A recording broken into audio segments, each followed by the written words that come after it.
Welcome to Marvelous Videos. I'm your host, Tia Ayer. Automan, a forgotten 80s superhero TV show that is worth revisiting. If I told you that someone was creating a computer-generated superhero to fight crime in the city, you probably wouldn't even bat an eye. But what if I told you that someone imagined and visualized this exact same concept back in the 80s? That would be a little shocking, wouldn't it? This is the very same concept that created Automan, Glen A. Larson's American superhero television series. It ran for 12 episodes, although ABC produced 13 between 1983 and 1984. It intentionally mimicked the aesthetic aspects of Walt Disney Pictures' live-action feature Tron in the context of a superhero TV series. The show eventually aired in repeats on the Sci-Fi Channel. Automan was a somewhat novel concept for its time, and it is very interesting to see how people in the past viewed a technology that we're so close to accessing in the near future. Before we go into our explanation, we have a very small request. If you like our content, please support us by subscribing to our channel. This is a small click for you, but for us, it means a lot. Thank you. Let's begin.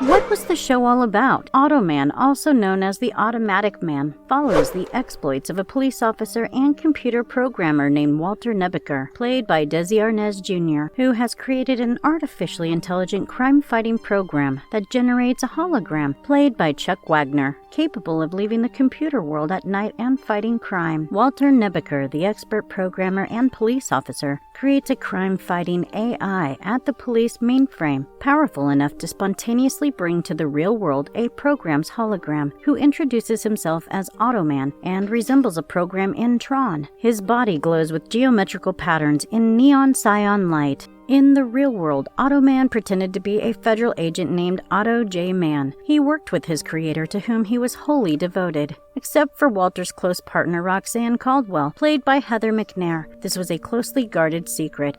Nebeker and Automan could unite to form one person sharing awareness and talents while keeping Automan's invulnerability. Both of Walter's superiors, Lieutenant Jack Curtis and Captain of Detectives E.G. Boyd, were played by Robert Lansing and Gerald S. O'Laughlin, respectively. Both thought Automan was a comrade from the FBI. Captain Boyd, a technophobe who despised computers, frequently held up Lieutenant Curtis as the type of officer that he felt was ideal for the police, an ideal he believed Walter could never attain.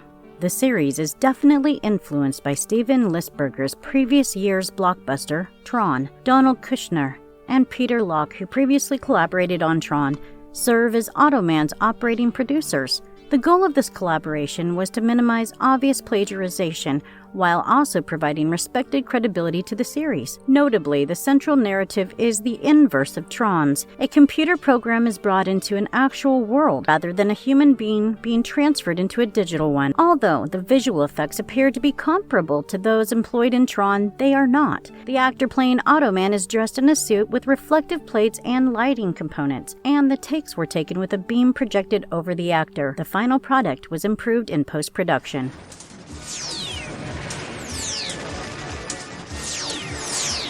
Exploring the initial episodes and overall story arc. As episode 1 begins, we are introduced to Walter Nebeker, a man who wishes to combat crime. Walter Nebeker is an awkward geek. He's the lone inhabitant of the police department's new computer section, inputting data in search of links and connecting to other computers via these wonderful things called modems. Walter's dream is to go out into the world and be a real cop. Still, the station's Captain Boyd is resentful of the federal mandates that forced him to install all these seemingly unnecessary technical stuff, and instead he focuses all of his attention on the bumbling but well-meaning Lieutenant Curtis. The latter, in turn, frequently looks to Walter for solutions to his own problems. Walter has figured out how to employ free-moving and solid holographic technology to construct an entity that is everything that he isn't. Automan, short for Automatic Man, is tall, dashing, and as clever as a whip, and has such serene assurance that he walks down the street and he enters a diner despite being coated in vibrantly shimmering blue polygons. He can tabulate massive amounts of data. He can change his molecular structure so that he's hard as a rock one moment and wispy enough to pass through a wall to the next. He talks to machines politely, while perhaps a little flirting thrown in to make them more receptive, and he has a flitting pixel of an aide named Cursor. The opening credits introduce this pixel cursor as himself, who can draw physical objects and vehicles into reality. Daylight is Automan's kryptonite since that's when everyone wakes up and kicks the power grid into high gear. Walter's vision of perfection is Automan, but he still has defects in his programming, and the true heart of the story is about Walter understanding that he still needs to grab the ball and go out there and be a cop at times, which he achieves by apprehending a suspect, infiltrating the villain's headquarters, and impressing one of the evil men into acting as his guide. The primary narrative is that of Patrick Mackney, the CEO of a Swiss corporation that is kidnapping all types of minds, scientists, stock traders, engineers, in order to build its own enforced brain trust. The citizens can't leave, but if they participate, they'll have all the wine, pool parties, and loose women they want. If they don't, they'll get a prison cell, torture, and maybe a public execution.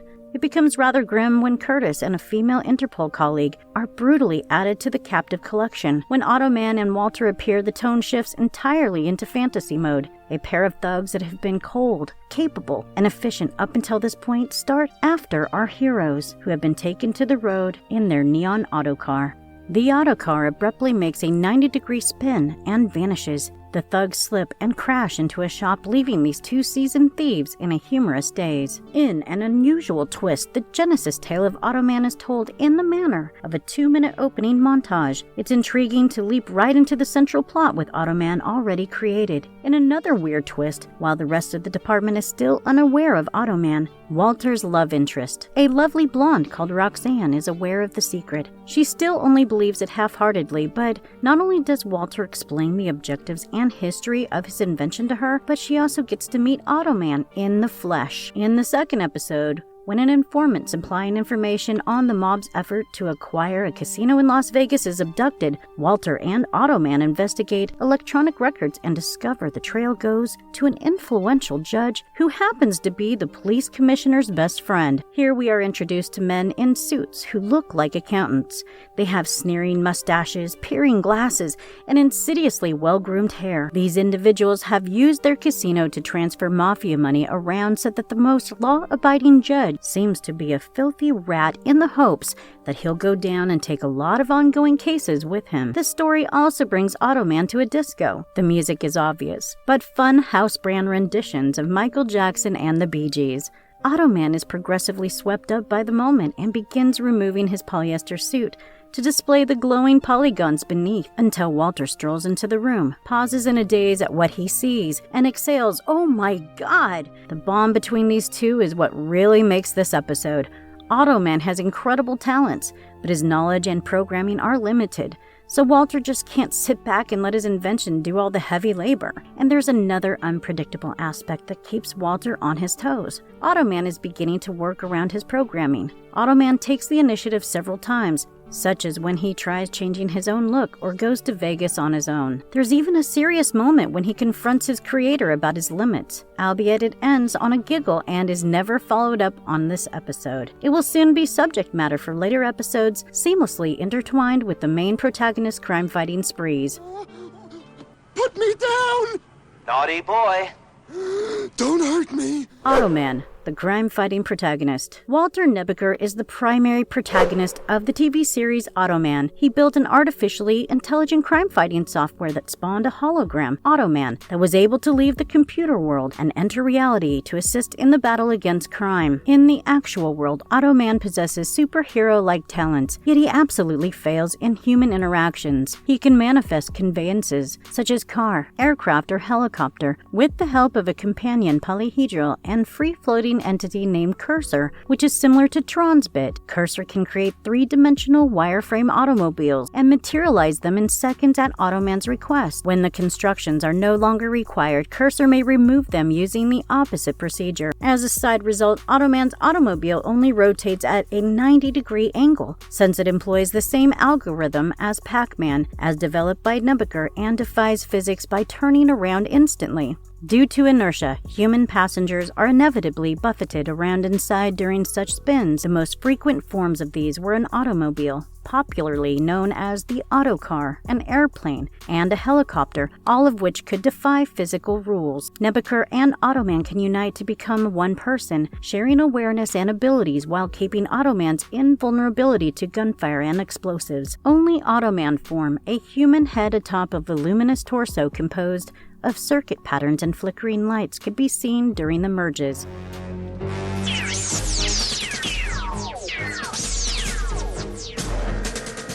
Marvelous Verdict, a neat presentation of a gripping story and impressive special effects. In the mid-1970s, American TV programs were more and more fascinated with the concept of being super than ever before. After the cowboy programs, spy shows, and mystery solvers, we arrive at the point of a guy or a woman who is half human and part machine, or that person who has superpowers in any case.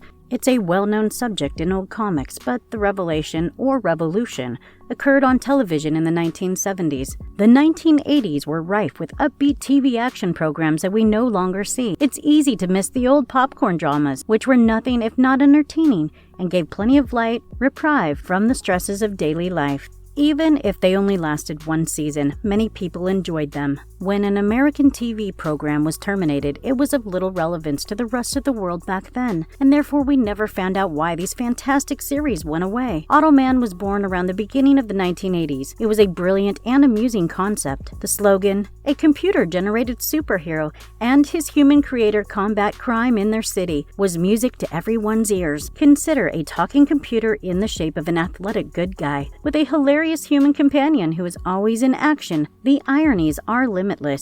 Many people liked Automan because it appeared to be the inverse of Tron. Even when compared to Christopher Reeve's Superman, the hero was relatively straight-laced, but the presentation had plenty of visual pleasures and action to satisfy both youngsters and adults. And unlike most modern shows, its premise skillfully calls to the child in you. I'm sure if you saw that as a youngster, you'd never forget it. Chuck Wagner's azure image as Automan will live on in your recollection for the rest of your life. As adults, the previously younger viewers can now even enjoy elements like the main character's unnecessary striptease in one episode, which were blatantly introduced to increase viewership, but in a pleasant and humorous way. With the end of the 1980s came the end to much of the childlike, naive joy. We believe that seeing these episodes now will make you appreciate them much more than ever before and reveal the secret to why they are a true masterpiece for reasons other than nostalgia. Unfortunately, Automan only lasted 13 episodes.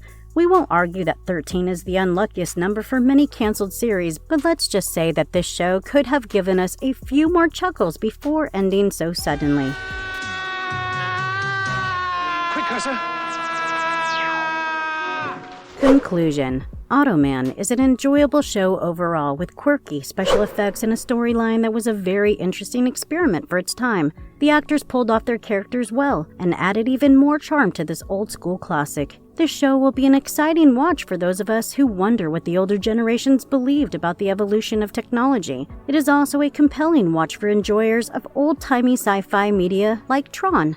With its exciting protagonist and fast-paced storyline, this show, while short-lived, really sets itself apart from the many other series of its time. If this were to be renewed for another new action-packed season, we believe that it would have the potential to amass a huge fan following even now. And if you liked our content, don't forget to leave a like and subscribe to us if you haven't already. Have a good one and be safe. Thanks, everyone. You